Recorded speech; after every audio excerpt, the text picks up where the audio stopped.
તો જોઈએ મિત્રો, ચેપ્ટર 2નો લાસ્ટ વિડીયો, અસામાન્ય આણ્વીય દર અને વોન્ટ ઓફ અવયવ. આ વિડીયો જે વોન્ટ ઓફ અથવા તો વાન્ટ ઓફ અવયવ જે છે તે સમજવો બહુ જ જરૂરી છે. ટૂંકાણમાં હોવા છતાં પણ ખૂબ જ મહત્વનો આ અવયવ છે.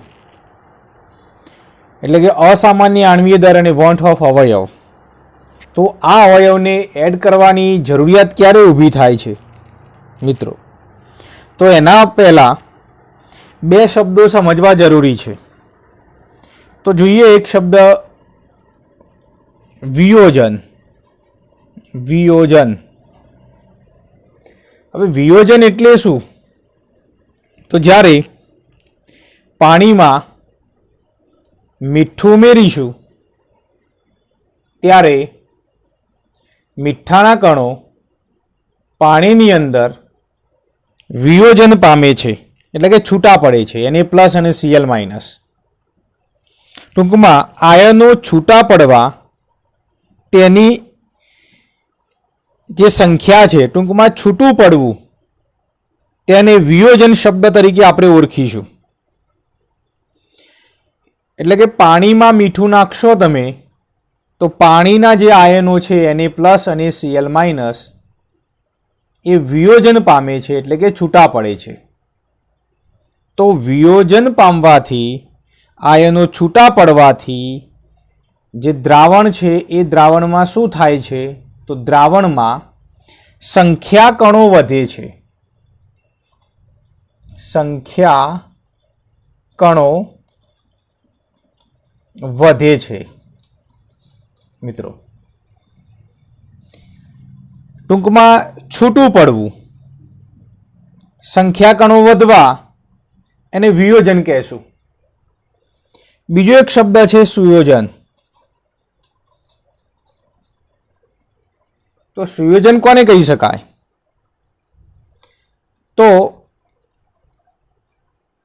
કોઈ દ્રાવણ છે બેન્ઝીન છે, એની અંદર એસિડિક એસિડ ઉમેર્યું અથવા તો બેન્ઝોઇક એસિડ ઉમેર્યું, તો બંને એકબીજા સાથે જોડાઈ જશે. જોડાવવા, એમ જોડાણ થવું, સુયોજાવું, જેને આપણે સુયોજન તરીકે ઓળખીશું.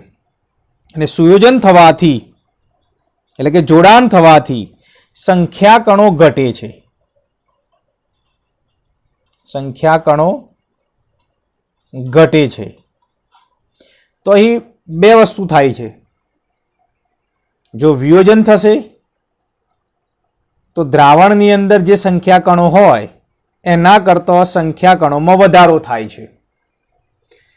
જો સુયોજન થાય એટલે કે જોડાણ થાય તો જે સંખ્યા કણો છે એમાં ઘટાડો થાય છે. અને જો વિયોજન કે સુયોજન થતું નથી, વિયોજન કે સુયોજન થતું નથી તો સંખ્યા કણો વધતા પણ નથી અને ઘટતા પણ નથી. દાખલા તરીકે પાણીમાં યુરિયા ઉમેરો તમે, અથવા તો પાણીમાં ખાંડ ઉમેરો, તો જે યુરિયા અથવા ખાંડ ઉમેર્યો છે પાણીમાં, એ યુરિયા અથવા ખાંડનું વિયોજન એટલે કે છૂટા પણ પડતા નથી અને જોડાતા પણ નથી. એટલે કે સુયોજન કે વિયોજન થતું નથી એમ કહી શકાય એમાં. તો આ રીતે ત્રણ વસ્તુ સમજવાની છે. તો વિયોજન ક્યારે થાય? તો પાણીમાં મીઠું નાખીએ તો Na+ અને Cl- આયનો છૂટા પડે એ રીતે. એટલે કે ટૂંકમાં પાણીમાં આયનીય પદાર્થો ઉમેરીશું. આયનીય પદાર્થો જે આયનમાં રૂપાંતરિત થતા હોય દ્રાવણ બનાવતા તેવા પદાર્થો, દાખલા તરીકે FeCl3, ZnSO4. FeCl3 માં શું થાય? Fe+3 Cl- એમ આયનો છૂટા પડે. જોઈએ મિત્રો, વિયોજનમાં માની લો કે FeCl3 ઉમેર્યું તો આ FeCl3 નું આયનીકરણ થશે Fe+3 અને 3 Cl-. તો આ રીતે 3 અને 1 4 આયનો ચાર સંખ્યા કણોનો વધારો થયો. તો આવા આયનીય પદાર્થો જે આયનીય બંધથી બનેલા છે તેવા આયનીય પદાર્થો એ વિયોજન પામે છે, એટલે કે સંખ્યા કણોમાં વધારો કરે છે. આપણે એમ કહી શકીએ, જ્યારે ખાંડ ઉમેરીશું, ગ્લુકોઝ ઉમેરીશું, ખાંડ, ગ્લુકોઝ, યુરિયા આવા પદાર્થો ઉમેરવાથી સુયોજન કે વિયોજન થતું નથી, એટલે કે સંખ્યા કણો વધતા પણ નથી અને ઘટતા પણ નથી, જે હોય તે જ રહે છે. તો આ 3 શબ્દો ખ્યાલ આવવા જોઈએ ખાસ મિત્રો. એક વિયોજન, સુયોજન અને સુયોજન વિયોજન થતું નથી તે વાત. હવે મેન ટોપિક ઉપર આવીએ. તો જ્યારે સુયોજન અને વિયોજન થાય દ્રાવણમાં, એટલે કે દ્રાવણમાં સંખ્યા કણો વધે અથવા તો ઘટે, ત્યારે જે આણ્વીય દર હોય દ્રાવ્યનું, એટલે કે જે આણ્વીય દર હોય એ આણ્વીય દરમાં ફેરફાર આવે છે. એટલે કે આણ્વીય દર પહેલા કરતાં વધી જશે કો તો પછી ઘટી જશે. તો આ રીતે આણ્વીય દરમાં ફેરફાર આવવા, આણ્વીય દરમાં એટલે કે મોલર દરમાં વધારો થવો કે ઘટાડો થવો, આવું ક્યારે થશે? તો જ્યારે વિયોજન કે સુયોજન થાય ત્યારે. તો મિત્રો જે આણ્વીય દર હતું, જે આપણે ગણતા હતા આણ્વીય દર સૈદ્ધાંતિક રીતે, એ આણ્વીય દરમાં ઘટાડો થયો, એટલે કે મોલર દરમાં ઘટાડો થયો કે વધારો થયો?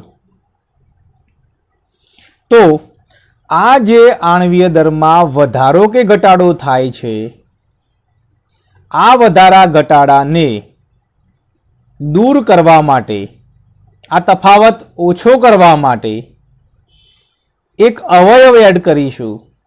એ અવયવને વોન હોફ અવયવ કહે છે. ફરીથી મિત્રો ધ્યાન રાખીશું. તો જ્યારે સૈદ્ધાંતિક આણ્વીય દર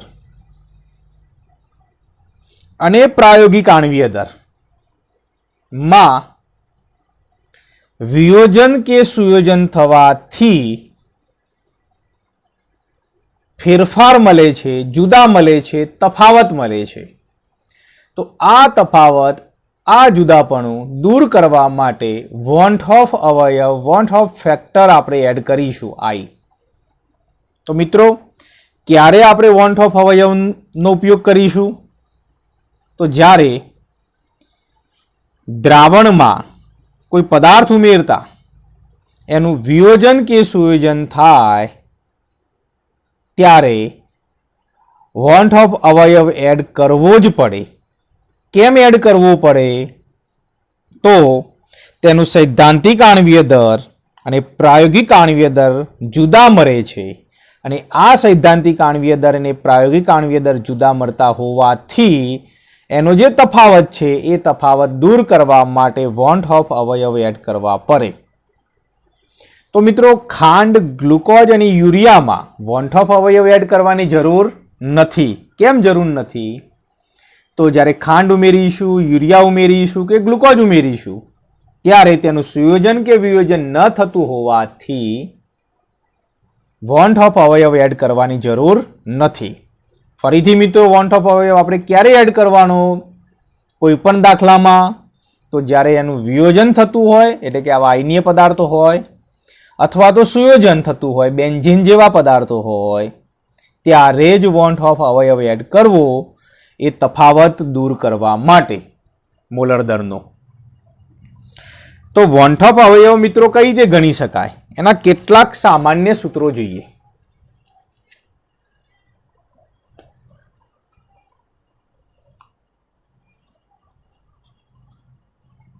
વોન્ટ ઓફ અવયવ. તો મિત્રો ખાસ આપણે એક સૂત્રો બનાવીશું અહીંયા, એ સૂત્રો આપણે ધ્યાનમાં રાખીશું અને બીજી પણ ચર્ચા આપણે કરીએ પછી. વોન્ટ ઓફ અવયવ આઈ બરાબર દ્રાવ્યનું સામાન્ય મોલર દર, જે દ્રાવ્ય પદાર્થ ઉમેર્યો એ દ્રાવ્યનું સામાન્ય, અહીંયા હું લખીશ સામાન્ય મોલર દર. મોલર દર એટલે આણ્વીય દર મિત્રો, સામાન્ય મોલર દર. એટલે ઇન શોર્ટ આને સૈદ્ધાંતિક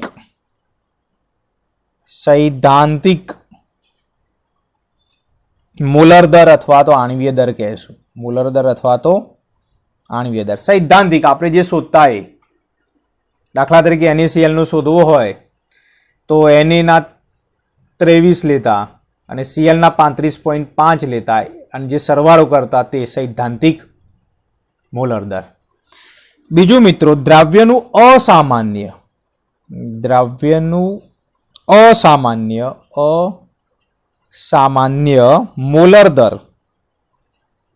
મોલર દર એટલે કે પ્રાયોગિક આણ્વીય દર. પ્રાયોગિક આણ્વીય દર એટલે ટૂંકમાં જો મિત્રો, વોન્ટ ઓફ અવયવ ગણવું હોય તો સૈદ્ધાંતિક આણ્વીય દર લેવાનું, જે તમે શોધી શકો છો. મેં વાત કરી કે ભાઈ NaCl નું શોધવું હોય તો આ રીતે આપણે શોધતા, ભાઈ Na અને Cl.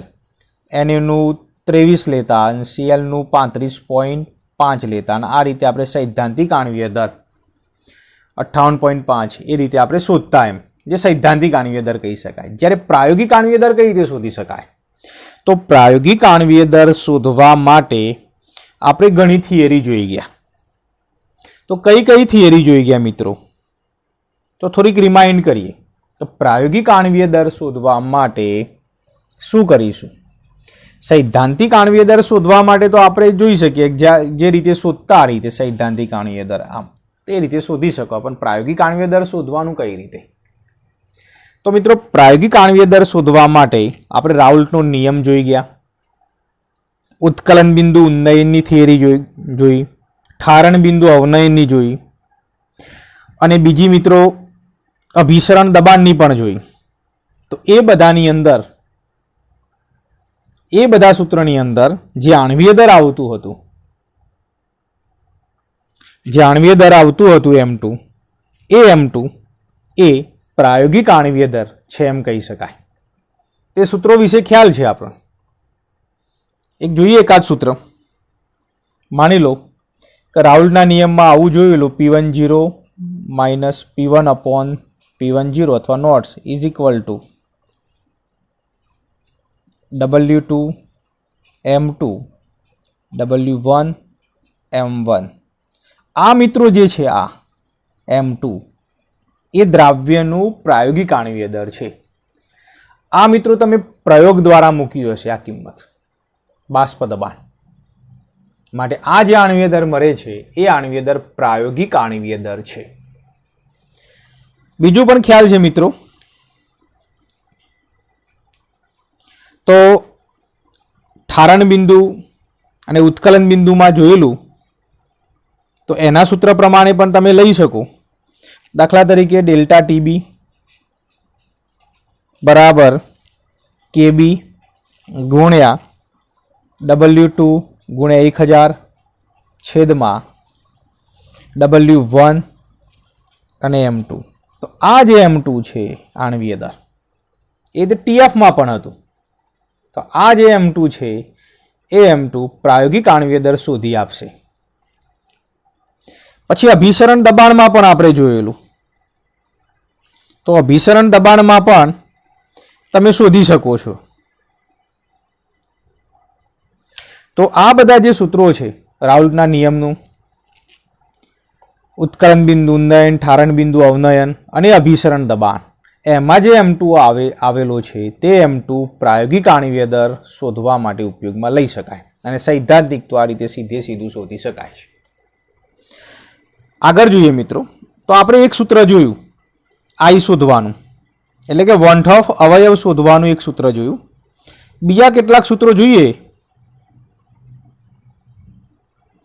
તો બીજું સૂત્ર છે મિત્રો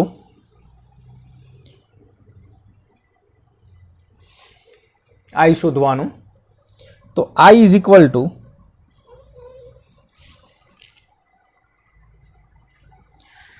અવલોકિત એટલે કે પ્રાયોગિક સંખ્યાત્મક ગુણધર્મ. અવલોકિત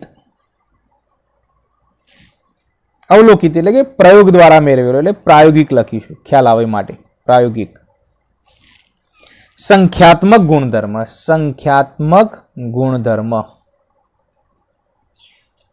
એ જ રીતે નીચે શું લેશું? અવલોકિત એટલે પ્રાયોગિક છે તો આ ગણતરી કરેલો એટલે કે સૈદ્ધાંતિક. સંખ્યાત્મક ગુણધર્મ. તો કોઈ એવો ગુણધર્મ હશે જે પ્રાયોગિક હશે તો ઉપર લેશું, અને ગણતરીથી લીધેલો હશે તો નીચે લેશું. તો આ બંનેનો જે તફાવત છે, ભાગાકાર છે, વોન્ટ ઓફ અવયવ મળશે આપણને. તો આ રીતે વોન્ટ ઓફ અવયવ આપણે શોધી શકીએ છીએ. અને વોન્ટ ઓફ અવયવ શોધ્યા પછી તમે એનો ઉપયોગ કરી શકો છો. તો આગળ જોઈએ મિત્રો. તો વોન્ટ ઓફ અવયવ, જો વોન્ટ ઓફ અવયવનું મૂલ્ય આ રીતે વોન્ટ ઓફ અવયવ આઈ શોધી લીધું, અને વોન્ટ ઓફ અવયવનું મૂલ્ય માની લો કે 1 મળે, અથવા 1થી ઓછું મળે, કાં તો 1થી વધુ મળે, તો શું થાય એ સમજવું જરૂરી છે. તો જોઈએ, જો વોન્ટ ઓફ અવયવનું મૂલ્ય 1 કરતાં વધુ મળે, આઈનું મૂલ્ય 1 કરતાં વધુ હોય, આ એટલે વોન્ટ ઓફ અવયવ આઈનું મૂલ્ય 1 કરતાં મોટું હોય, વધુ હોય છે, 1 કરતાં મોટું છે એમ બતાવીએ, 1 કરતાં મોટું આઈનું મૂલ્ય, તો શું થાય મિત્રો? તો મિત્રો હંમેશા વિયોજન થયું હોય એમ કહી શકાય. વિયોજન થાય, અથવા તો વિયોજન થાય તો આઈનું મૂલ્ય 1 કરતાં વધુ જ મળે. તો આ ઓલ્ટરનેટિવ તમે સમજી શકો. આ બંને વસ્તુ, આઈનું મૂલ્ય 1 કરતાં વધુ હોય તો વિયોજન થાય, અને વિયોજન થયેલું હોય તો આઈનું મૂલ્ય હંમેશા 1 કરતાં મોટું મળે.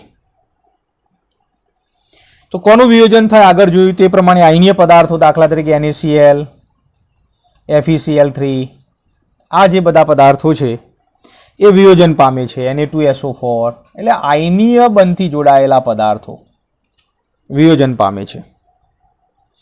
હવે મિત્રો વિયોજન થાય તો એનો વિયોજન અંશ ગણવો હોય, કેટલા પ્રમાણમાં વિયોજન થયું એ ગણવું હોય, એટલે કે વિયોજન અંશ ગણવો હોય, તો એનું એક સૂત્ર જોઈએ મિત્રો.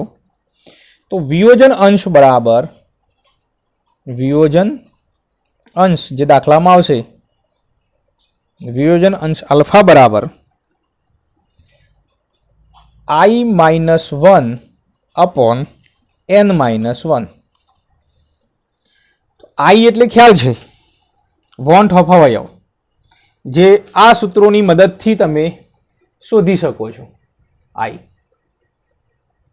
બીજી પણ ટ્રીક આપીશું I શોધવાની, સિમ્પલ ટ્રીક પછી જોઈએ. તો I શોધી શકાય સૂત્રની મદદથી હાલ પૂરતા. હવે n એટલે શું? તો n એટલે સંખ્યા કણો વિયોજન પામતા. I એટલે અવયવ, વોન્ટ ઓફ અવયવ. n એટલે શું? તો n એટલે જે વિયોજન પામે છે તે વિયોજન પામતા સંખ્યા કણો, એટલે સંખ્યા કણો વિયોજન પામતા,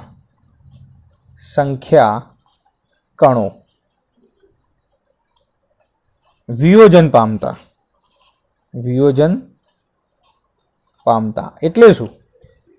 માની લો કે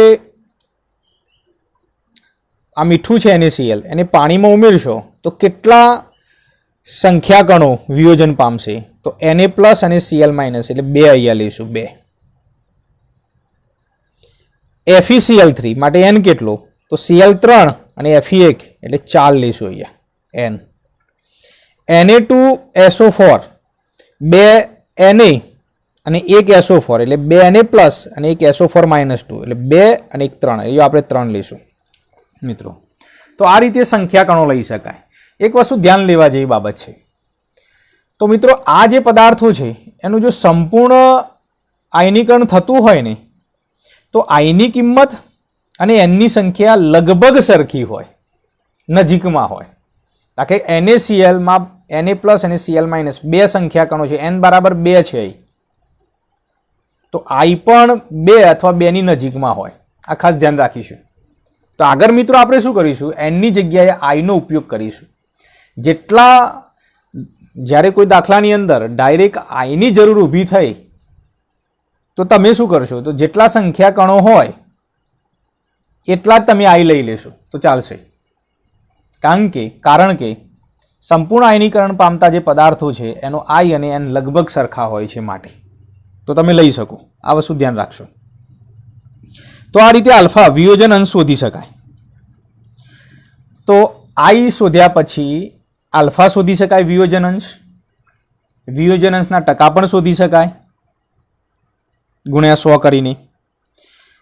પછી બીજું મિત્રો Ka પણ શોધી શકાય. Ka એટલે શું, તો એસિડનો વિયોજન અચળાંક. મિત્રો શું, એસિડનો વિયોજન અચળાંક.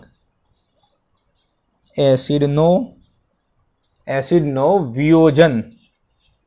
વિયોજન અચળાંક. સૂત્ર આગળ શીખેલા, K બરાબર α² × C શરૂઆતની સાંદ્રતા અને 1 - આલ્ફા અને અવગણતા પણ, એટલે K બરાબર α² × C પણ લઈ શકાય. તો આ આલ્ફા શોધીને અહીંયા મૂકશો તો તમને એસિડનો વિયોજન અચળાંક મળશે. તો આ એક બાબત થઈ મિત્રો, કઈ, તો વિયોજન માટે. તો વિયોજન ક્યારે થાય, તો I નું મૂલ્ય 1 કરતાં વધુ હોય તો, અથવા તો I નું મૂલ્ય 1 કરતાં વધુ હોય તો વિયોજન થાય, અને વિયોજન અંશ આ રીતે શોધી શકાય. અને એનો n આપણે આ રીતે લઈ શકીએ. બીજી બાબત મિત્રો ખાસ, સુયોજન. તો I નું મૂલ્ય 1 કરતાં નાનું હોય, I નું મૂલ્ય 1 કરતાં નાનું હોય,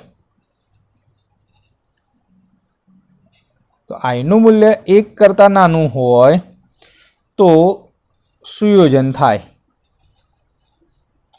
અથવા તો સુયોજન થયેલું હોય તો I નું મૂલ્ય હંમેશા 1 કરતાં નાનું જ હોય. તો એનું એક ઉદાહરણ લઈએ. ખાસ ઉદાહરણ શું આવશે મિત્રો, તો બેન્ઝીન હશે. ખાસ બેન્ઝીન તો હોય જ, અને એના સાથે બીજો કોઈ પદાર્થ હોય, દાખલા તરીકે બેન્ઝોઇક એસિડ.